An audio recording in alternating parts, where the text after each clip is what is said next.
Question 14, Mr Moorhouse. Mr President, I would like to ask the Minister for Education, Sport and Culture what changes have occurred in the rate of applications from Arbory secondary schools to universities in the past year, and to what extent this has affected applicants to University College Isle of Man.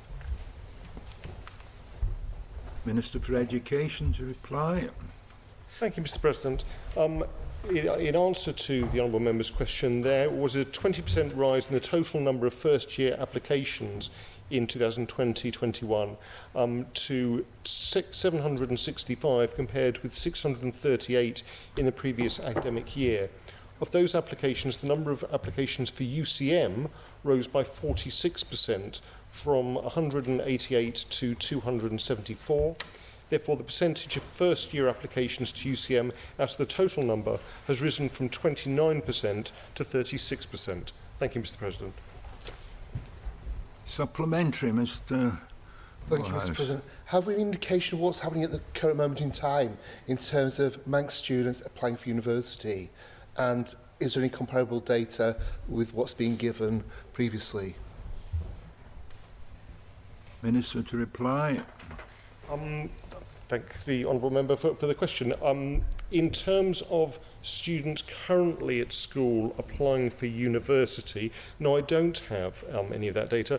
We don't know for certain the reason for the increase in the number of students applying for university in the last academic year.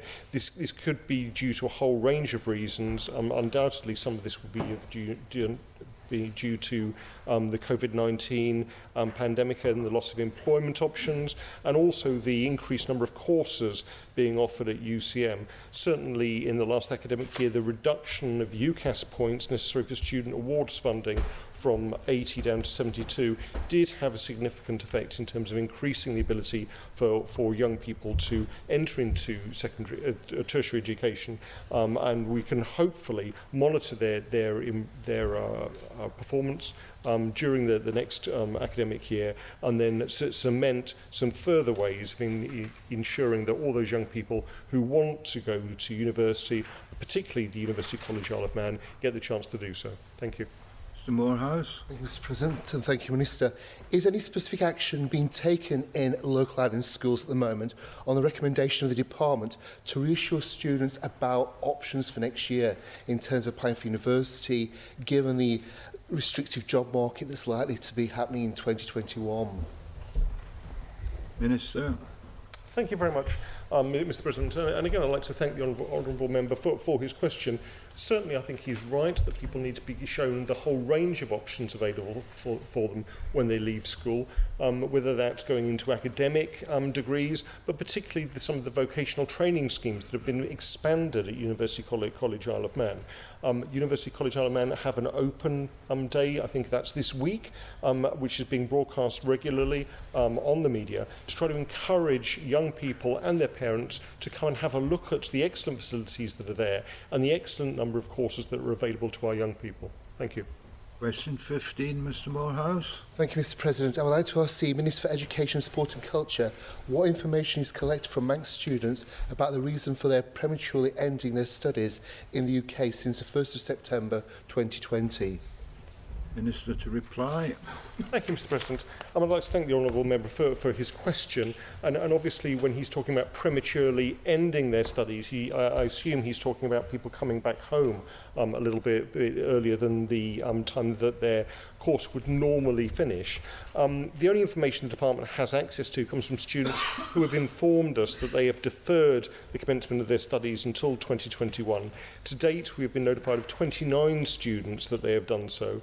We're aware that many students have come home or are coming home earlier at the end of the semester from the survey the department carried out last month, the outcome of which was reported in an answer to the previous question by the honourable member in another place on the sitting of the 10th of November 2020. This would have been for a whole range of reasons, very much individual to the students involved, including the effects of the regional lockdowns, the switching of courses to online learning, and the current health situation across. The department is not aware of any students who have withdrawn from courses in the first semester of the academic year, although obviously we will be observing this situation and supporting students in any way possible. Thank you.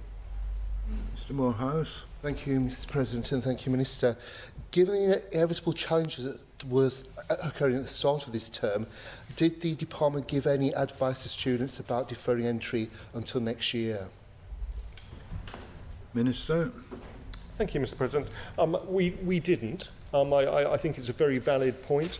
I think if we look back to September, the messages coming from universities was very much that it was a changeable situation, but they would do their best to ensure that students got the education that they deserve, both in terms of blended learning, some online, some remote, but also face-to-face. The situation in the United Kingdom obviously changed quite rapidly. The department wanted to support students in whatever decision they made, and it was a very difficult decision. As I said, 29 students ended up deferring their courses, but the vast majority decided not to take a break in their education, not to take a break in their long-term goals, and went to university. What we need to do now as they come back for the Christmas holiday and reevaluate their options for January is support them in any way possible, both educational but also in terms of mental health and their general well-being. Thank you. Please like and subscribe to the Isle of Man TV channel. Thank you.